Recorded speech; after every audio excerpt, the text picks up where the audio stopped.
How does threat intelligence impact the supported functions in your organization? Stick around to find out. You're watching IT Pro TV.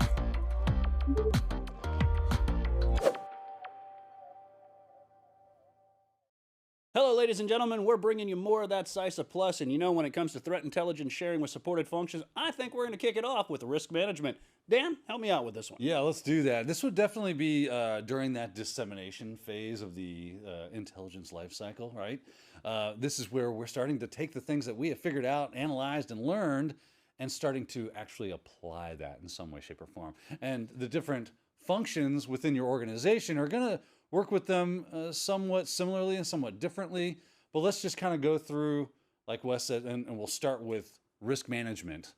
And how would they deal with, or how would they utilize, that's a better way to put it, how would they utilize the threat intelligence that's coming into your organization? So that's a good question. Let's talk about what risk management does. It's going to help us frame out that conversation. What are they trying to do? Well, risk management, their basic functionality is to really try to long-term figure out the risk and the threats that are coming against your organization, and how do we reduce that, or how do we reduce the negative impact of that risk? That's the best way to put it, right? So since that's their job, threat intelligence coming in, how would they use it? Well, they're going to use it very strategically. That's usually how this is going to work. They're going to come up with long-term goals and plans and procedures and things to reduce that negative impact. So that's the idea, okay? So for this to be effective, up-to-date threat intelligence that is very accurate is extremely critical, right? So we want to keep that in mind. And this is really not that like rocket science. It's just making sure that we understand in our heads that, all right, risk management, their idea is to, well, let's reduce negative impact to our organization. If I have good intel, I know where that's going to come. I'm going to know what kind of negative impact could possibly happen. And now I can figure out whether or not I can reduce it, or maybe even shirk that risk off, that kind of thing. So it's very strategic and planning, goal setting, that kind of stuff, right? So hopefully that helps you out. Yeah, absolutely. So Dan, I know one of the things that we have to do is we're going to be building things, we're going to be implementing things, we're going to be deploying things. Tell me where security engineering comes into play. Yeah, so security engineers, they're the people that actually start to work with that actually are kind of doing something with that intelligence in a certain way, right?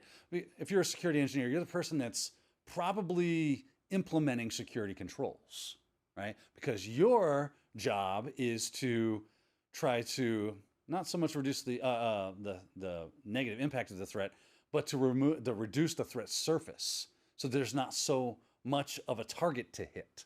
So you're going to be implementing controls to try to make that happen. And now you can see this is, again, another one of those strategic areas that we would use threat intelligence. So I'm going to come up with a strategy to implement controls that will reduce the threat surface to our organization. So how do I do that? Well, if I know that X, Y, or Z is a credible threat to our organization, then I'm going to implement a WAF, or I'm going to implement an IDS and IPS, maybe a next-gen firewall. Maybe I'm going to implement some controls and policies for software. We're not going to use this software because of known vulnerabilities. We're going to use their competitors, or because it doesn't.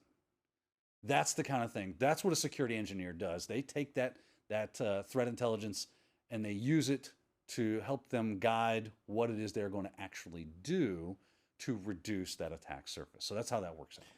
Dan, in our networks or in our organizations, I know we have things like IRPs and incident response policies, and I can read the policy, but what I would fail to understand is, where does something like incident response factor in when we talk about threat intelligence sharing? Yeah, great question. Incident response, they definitely need their fair share of threat intelligence because, again, it helps to understand what it is they are doing so that you can see how threat intelligence is going to fit into that job role. So with an incident response person, their job is to say, oh, something has occurred, and we need to basically triage this. We need to come in, we need to figure out what went wrong, how it went wrong, and what we need to do about it. Well, it's in that what went wrong and how went wrong. And a lot of times, a part of that will be something called attribution. Attribution is who did this to us? I want to attribute this deed, this malfeasance, this whatever, to X, Y, or Z person. And there is a debate in the community about whether or not that's helpful, right? So I know that North Korea hacked us. How does that help? Does that, I get that. That seems valid. But maybe it does help. Maybe the argument against that would be, well, we know that it's this APT group that has created this incident. And now we can take a look at their TTPs. How do they, through good threat intelligence, right? We have discovered this APT group works in a specific way. They typically do this, this, and this. I can use that information to see, is that what I'm seeing? And then that attribution becomes, and now maybe there are good mitigations or good remediations for getting back to normal business and recovering from that event. And that's what an incident responder would want to do with this information. They would want to be able to attribute it to whomever it is that is. And you can think of it as things like, let's say that you see a weird URL in some logs.